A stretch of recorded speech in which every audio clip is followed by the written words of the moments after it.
Hello दोस्तों, यह dictation debate 2 के लेसन नंबर 39 का है।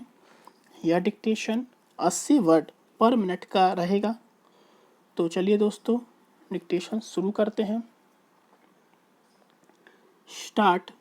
सज्जनों और देवियों, विगत 2 दशकों से मेरा संपर्क जहाँ तक कार्यालयीन कार्यभार का प्रश्न है, देश के विभिन्न भागों में कार्यरत स्वैच्छिक हिंदी संस्थाओं से रहा है। अतएव आज इस गौरवपूर्ण मंच से संस्थाओं और उनके इर्द गिर्द की बातों पर अपने विचार केंद्रित करूंगा, जहां हिंदी शिक्षण एवं परीक्षा संचालन हिंदी प्रचार प्रसार के सर्वाधिक रचनात्मक कार्यक्रम है, वहीं हिंदीतर क्षेत्र में हिंदी के लिए अनुकूल वातावरण निर्माण भी एक महत्वपूर्ण पहलू है। आज इन कार्यक्रमों के संचालन सहज सुगम नहीं रह गए, बल्कि चुनौतीपूर्ण हो गए हैं। विद्यार्थियों की योग्यता बढ़ाने के लिए शिक्षा एवं परीक्षा के अतिरिक्त हिंदी वक्तव्य, निबंध, वाद विवाद के साथ साथ नाटक, एकांकी प्रतियोगिताएं आयोजित की जाती हैं। हिंदी शिक्षकों प्रचारकों के लिए शिविर, पुनश्चर्या कार्य शिविर, पुरस्कार योजना जैसे कार्यक्रम आयोजित किए जाते हैं। अनुकूल वातावरण निर्माण के लिए जहां इन कार्यक्रमों को अधिक प्रभावी और परिणामी बनाने की आवश्यकता है, वहीं अन्य प्रभावी कार्यक्रमों की परिकल्पना करनी होगी।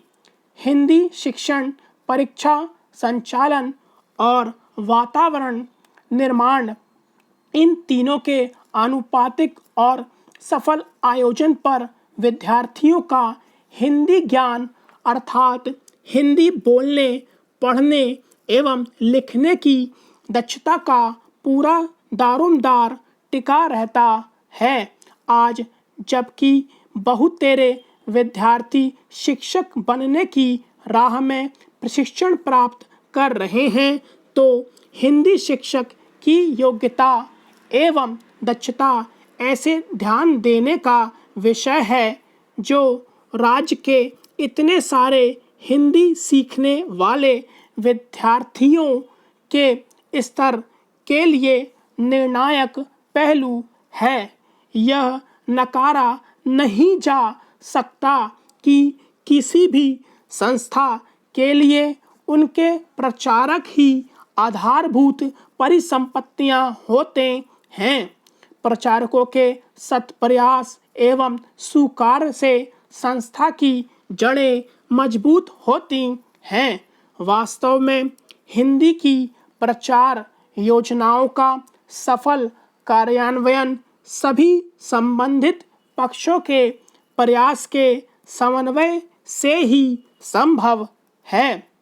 संस्था के पदाधिकारी, कार्यकर्ता, प्रचारकगण, विद्यार्थी और अंत में किंतु कदापि कम नहीं सरकारी व्यस्तता के तालमेल पर इन सब के कार्यों के उचित समन्वय का प्रयत्न स्वस्थ दृष्टि से निरंतर जारी रहना चाहिए, और यह भी ध्यान रहे कि जाने अनजाने दामन में दाग ना लग जाए।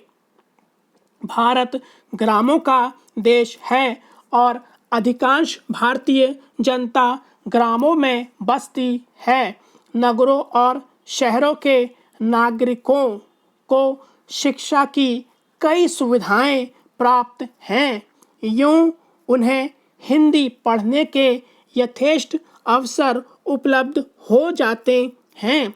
अब आवश्यकता इस बात की है कि ग्रामवासियों को भी हिंदी सीखने के अधिक अवसर प्रदान किए जाएं। हिंदी राष्ट्रीय अस्मिता, राष्ट्रीय पहचान, राष्ट्रीय गौरव की भाषा है। यह राष्ट्रभाषा, राजभाषा घोषित तो हो चुकी है, किंतु अब तक इसे अपना उचित स्थान प्राप्त नहीं हुआ है। इसके लिए जब तक शासन और जनता दोनों ओर से समवेत प्रयास नहीं होगा, लक्ष्य की प्राप्ति नहीं हो सकेगी। राष्ट्रभाषा से ही किसी राष्ट्र की भावात्मक एकता, राष्ट्रीय एकता की प्राप्ति की जा सकती है। अपने देश की भाषा को छोड़ किसी अन्य विदेशी भाषा से इसकी प्राप्ति कदापि नहीं की जा सकती।